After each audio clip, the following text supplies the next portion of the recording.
kbirna nara bħal kulħadd naqsim mill-affarijiet. Imma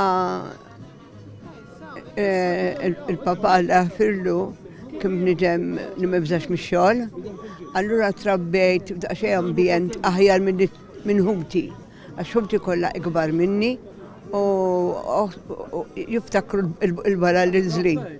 Jien ma niftakarhomx. Ix-xebba jiena bqajt, nieħu ħsieb il-mama u meta nartaħat kont noħroġ mal-ħbieb u ġieli sifirt, anke cruises mort.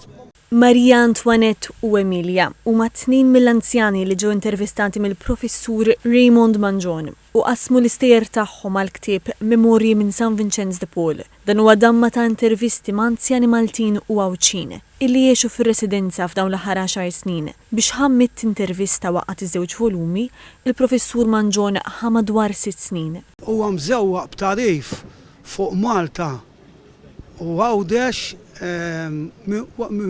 fi żmien it-tieni gwerra dinjija u warajha meta allura Malta bdiet perjodu ta' trasformazzjoni fi żmien meta ħafna Maltin bdew isifru lejn l-Awstralja, il-Kanada, imma kien hawn Maltin li baqgħu kien hawn numru sabiħ ta' Maltin li baqgħu u li bdew anki jimmodernizzaw billi bdew jidħlu jiddiversifika u jinxteret it-televiżjoni, il-radju, il-white goods. Biex ħareġ ir-rakkonti, il-professur Mangione saqsihom ħafna u kellu lista ta' madwar 800 domanda.